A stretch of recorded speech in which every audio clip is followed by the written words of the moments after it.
ಕರುನಾಡಿನ ಹಿರಿಯ ರಾಜಕೀಯ ಮುತ್ಸದ್ದಿ, ಹಲವು ಸಾಧನೆಗಳ ಹರಿಕಾರ, ಪದ್ಮ ವಿಭೂಷಣ ಪ್ರಶಸ್ತಿ ಪುರಸ್ಕೃತ ಮಾಜಿ ಮುಖ್ಯಮಂತ್ರಿ, ಮಾಜಿ ರಾಜ್ಯಪಾಲ, ಕೇಂದ್ರದ ವಿದೇಶಾಂಗ ವ್ಯವಹಾರಗಳ ಮಾಜಿ ಸಚಿವ ಎಸ್.ಎಂ. ಕೃಷ್ಣ ಅವರು ತೀವ್ರ ಅನಾರೋಗ್ಯದ ಹಿನ್ನೆಲೆಯಲ್ಲಿ ಇಂದು ಮುಂಜಾನೆ ನಿಧನರಾದರು. ಮೃತರು ಪತ್ನಿ ಪ್ರೇಮಾ ಕೃಷ್ಣ, ಪುತ್ರಿಯರಾದ ಶಾಂಭವಿ, ಮಾಳವಿಕಾ ಸೇರಿದಂತೆ ಅಪಾರ ಸಂಖ್ಯೆಯ ಬೆಂಬಲಿಗರನ್ನ ಬಿಟ್ಟು ಅಗಲಿದ್ದಾರೆ. ಅಂತ್ಯಕ್ರಿಯೆ ಬುಧವಾರ ಹುಟ್ಟೂರಾದ ಮಂಡ್ಯ ಜಿಲ್ಲೆ ಮದ್ದೂರು ತಾಲೂಕಿನ ಸೋಮನಹಳ್ಳಿಯಲ್ಲಿ ಸಕಲ ಸರ್ಕಾರಿ ಗೌರವಗಳೊಂದಿಗೆ ನಡೆಯಲಿದೆ. ಕೆಲವು ದಿನಗಳಿಂದ ಅನಾರೋಗ್ಯಕ್ಕೆ ಒಳಗಾಗಿದ್ದ ಅವರು ಆಸ್ಪತ್ರೆಗೂ ದಾಖಲಾಗಿದ್ದರು. ಚೇತರಿಸಿಕೊಂಡಿದ್ದ ಅವರನ್ನ ಮನೆಗೆ ಕರೆತರಲಾಗಿತ್ತು. ಆದರೆ ಅನಾರೋಗ್ಯ ಕಾಡಿದ್ದರಿಂದ ಚಿಕಿತ್ಸೆ ನೀಡಲಾಗುತ್ತಿತ್ತಾದರೂ 1 ತಿಂಗಳಿನಿಂದ ಅವರ ಆರೋಗ್ಯದಲ್ಲಿ ತೀವ್ರ ವ್ಯತ್ಯಯವಾಗಿತ್ತು.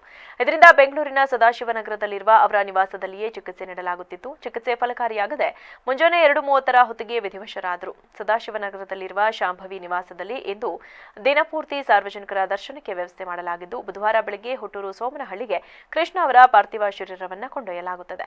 ಎಸ್.ಎಂ. ಕೃಷ್ಣ ಅವರ ಹುಟ್ಟೂರು ಸೋಮನಹಳ್ಳಿಯಲ್ಲಿ ಅವರ ಪಿತ್ರಾರ್ಜಿತ ಆಸ್ತಿಯಲ್ಲಿ ಕೆಫೆ ಕಾಫಿ ಡೇ ನಡೆಯುತ್ತಿದ್ದು, ಅಲ್ಲೇ ಅಂತ್ಯಕ್ರಿಯೆ ನಡೆಯಲಿದೆ. ಇದಕ್ಕಾಗಿ ಎಲ್ಲಾ ರೀತಿಯ ಸಿದ್ಧತೆ ನಡೆಯುತ್ತಿದೆ. ಡಿಸಿಎಂ ಡಿಕೆ ಶಿವಕುಮಾರ್, ಮಂಡ್ಯ ಜಿಲ್ಲೆ ಉಸ್ತುವಾರಿ ಸಚಿವ ಚಲುವರಾಯಸ್ವಾಮಿ, ಶಾಸಕ ಉದಯ್ ಸೇರಿದಂತೆ ಹಲವಾರು ಮಂದಿ ಸ್ಥಳಕ್ಕೆ ತೆರಳಿ ಪೂರ್ವ ಸಿದ್ಧತೆ, ಉಸ್ತುವಾರಿ ನೋಡಿಕೊಳ್ಳುತ್ತಿದ್ದಾರೆ. ಜಿಲ್ಲಾಡಳಿತ ಕೂಡ ಅಗತ್ಯ ಸಿದ್ಧತೆಗಳಿಗೆ ತಯಾರಿ ಆರಂಭಿಸಿದೆ. ನಾಳೆ ಬೆಳಗ್ಗೆ ಎಸ್.ಎಂ. ಕೃಷ್ಣ ಅವರ ಪಾರ್ಥಿವ ಶರೀರ ಬೆಂಗಳೂರಿನಿಂದ ಮದ್ದೂರಿನವರೆಗೂ ರಸ್ತೆ ಮೂಲಕ ಮೆರವಣಿಗೆಯಲ್ಲಿ ಸಾಗಲಿದೆ.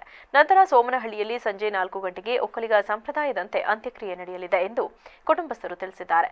ಮುನ್ನೆಚ್ಚರಿಕೆ ಕ್ರಮವಾಗಿ ಬಿಗಿ ಪೊಲೀಸ್ ಬಂದೋಬಸ್ತ್ ಏರ್ಪಡಿಸಲಾಗಿದೆ. ಎಸ್.ಎಂ. ಕೃಷ್ಣ ಅವರ ನಿಧನದ ಹಿನ್ನೆಲೆ 3 ದಿನಗಳ ಕಾಲ ರಾಜ್ಯಾದ್ಯಂತ ಶೋಕಾಚರಣೆ ಘೋಷಣೆ ಮಾಡಲಾಗಿದ್ದು, ನಾಳೆ ಸರ್ಕಾರಿ ರಜೆ ಘೋಷಣೆ ಮಾಡಲಾಗಿದೆ. ರಾಜ್ಯ ಸರ್ಕಾರದ ಅಧಿಕೃತ ಆದೇಶದ ಪ್ರಕಾರ ಇಂದಿನಿಂದ ಡಿಸೆಂಬರ್ 12ರವರೆಗೆ 3 ದಿನ ಶೋಕಾಚರಣೆ ಜಾರಿಯಲ್ಲಿದ್ದು, ಯಾವುದೇ ಸಾರ್ವಜನಿಕ ಮನೋರಂಜನಾ ಕಾರ್ಯಕ್ರಮಗಳಿರುವುದಿಲ್ಲ. ರಾಜ್ಯ ಸರ್ಕಾರದ ಎಲ್ಲಾ ಕಟ್ಟಡಗಳ ಮೇಲೆ ರಾಷ್ಟ್ರಧ್ವಜವನ್ನ ಅರ್ಧಮಟ್ಟದಲ್ಲಿ ಆರಿಸಲಾಗುವುದು ಎಂದು ತಿಳಿಸಲಾಗಿದೆ. ರಾಜ್ಯ ಸರ್ಕಾರ ತನ್ನೆಲ್ಲ ಅಧಿಕೃತ ಕಾರ್ಯಕಲಾಪಗಳನ್ನು ಶೋಕಾಚರಣೆಗೆ ಹಿನ್ನೆಲೆ ಬದಿಗೊತ್ತಿದೆ. ಡಿಸೆಂಬರ್ 12ರಂದು ನಡೆಯಬೇಕಿದ್ದ ಸಚಿವ ಸಂಪುಟ ಸಭೆಯನ್ನ ಡಿಸೆಂಬರ್ 13ರ ಸಂಜೆ 4 ಗಂಟೆಗೆ ಮುಂದೂಡಲಾಗಿದೆ.